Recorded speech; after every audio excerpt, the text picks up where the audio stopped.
예, 지난 5일에 부산에서 규모 5.0의 지진이 발생했기 때문일까요? 한 달도 안 돼서 부산, 울산 지역에서 심한 가스 냄새가 나자 대지진의 전조가 아니냐는 괴담이 나오기도 했습니다. 네, 시민들을 불안하게 하는 내용, 과연 과학적 근거가 있는 얘기인지 전문가에게 직접 들어보겠습니다. 지진학을 전공한 부경대 지구환경과학과 강태석 교수가 전화로 연결돼 있습니다. 네, 강 교수님 안녕하십니까? 네, 안녕하세요. 강태석입니다. 예, 강 교수님은 현재 부산에 계시죠? 지금 서울에 있습니다. 아, 서울에 계세요? 예. 네네. 그 가스 냄새가 난 것이 부산은 21일, 울산은 23일에 신고가 많이 쇄도했었는데 말이죠. 네네. 그때 직접 혹시 주변에 있는 분들이 가스 냄새를 맡은 분들이 계시나요? 제가 직접 맡지는 못하고요. 예. 저희 학생들이 지금 부산에 있기 때문에 예. 학생들을 통해서 간접적으로 들은 바가 있습니다. 예. 예. 주변에서 뭐 많이들 불안해 하십니까?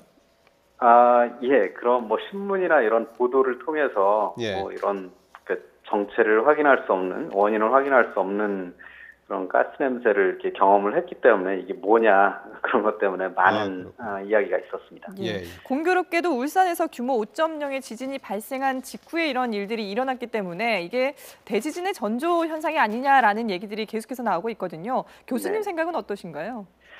일단은 가까운 과거에 그런 일을 한번 경험을 했기 때문에 어떤 현상에 대해서 원인을 명확하게 알지 못하는 현상에 대해서 이제 그런 지진이나 이런 재난에 대한 어떤 신호가 아니냐 생각하는 경향이 있는데요. 아무래도 불안감 때문에 그런 것이겠죠. 하지만 이제 명확한 원인 규명이 잇따라야 되겠고 이번 사건 같은 경우는 지진과는 크게 상관이 없는 그런 일 같습니다. 예. 앞에 사진도 좀 나오고 있습니다만은 개미떼의 지극히 평범한 움직임도 시민들 입장에서는 조금 불안감을 또 갖게 되는 부분일 것 같기도 한데 동물과 곤충들이 천재지변에 좀 미리 반응한다는 얘기가 있지 않습니까? 그 부분은 네. 좀 믿을 만한 겁니까?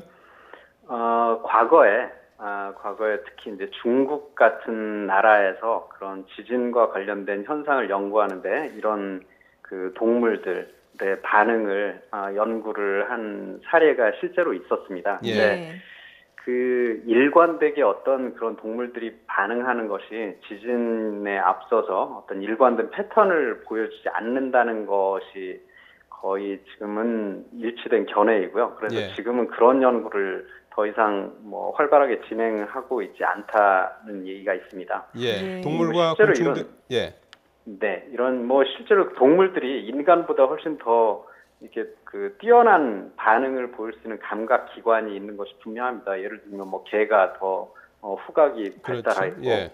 사람이 듣지 못하는 걸 박쥐들이 들을 수 있고요. 이런 이제 특별한 더 인간이 할 수 없는 그런 감각 기관들을 가지고 있는데 예. 문제는 이런 것들이 어떤 사건의 전조가 되려면 그것들이 항상 일관되게 지진이 일어날 때는 이렇게 반응한다. 그런 것이 있어야 되는데 예. 중국의 사례에서 볼 수 있는 것처럼 그런 일관된 패턴을 보여준 것은 아니었다라는 것 때문에 사실은 그게 전조로서 우리가 받아들이기가 어렵다는 결론에 이르는 것이죠. 말씀을 네. 정리하면 지진의 전조도 아니고 또 동물과 곤충들의 어떤 그런 움직임도 관계가 없다 이런 말씀이시죠? 네네, 예. 그렇죠. 예. 그렇다면은 과연 원인이 뭘까요? 물론 이제 국민안전처가 합동 점검단을 꾸리기로 했습니다만은 정확하게 이 원인을 규명해야만 이런 불안이 완전히 없어지지 않겠습니까? 교수님이 그렇죠. 보시기에 원인이 뭐라고 보시나요? 첫째는 이제 지진을 이제 사람들이 걱정을 하시니까요. 예. 그 지진과 연관성이 있는지를 먼저 따져봐야 될 텐데, 네.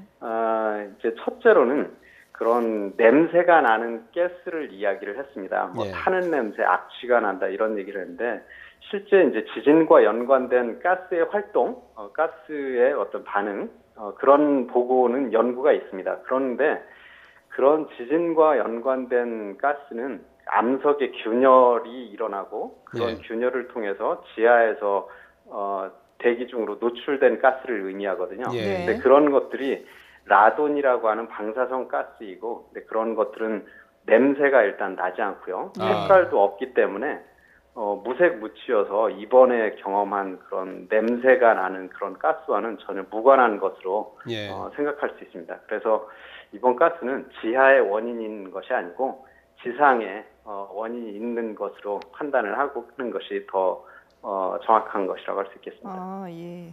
그러면 현재 그 지진과 관련성이 없으면 현재까지는 부산은 뭐 첨가제, 부취제의 냄새 네네. 일 것이다. 울산은 공단에서 발생했을 것이다. 이런 지금 추측이 나오고 있는데 지진과 관련 없이 이런 어떤 그 실제 뭐 첨가제나 공단에서 나온 냄새다. 이럴 가능성이 높다 이렇게 보시는 거죠? 그렇죠. 사실은 이제 그런 사람이 어떤 뭔가를 관리를 하고 해야 되는 데서 미처 놓친 부분이 있기 때문에 그랬을 거라고 저는 생각을 하고 있는데요. 예. 뭐 그런 부분에 대한 확인이 좀 더 먼저 선행되어야 하는 것 아닌가 생각을 하고요. 예. 그리고 약간 이제 그 불안감 때문에 특별히 이런 일이 이런 해프닝이 발생하기도 했지만 그 전에 우리 관심이 먼저 어디에서 그런 일이 있을 수 있는지를 먼저 확인을 해야지 그것이 자꾸 늦어지니까 자꾸 뭐 지진이나 이런 자연재해의 탓이 아닌가 하게 그런 이제 불안감이 자꾸 증폭되는 것 같습니다. 정부의 대처가 조금 더 신속했으면 좋았겠다라는 말씀이시죠? 그렇죠. 전문가로서 지진 관련성은 아니다 이렇게 이제 보시는 거죠? 네, 그렇습니다. 부경대 지구환경과학과 강태섭 교수였습니다. 도움 말씀 고맙습니다. 네, 감사합니다. 네.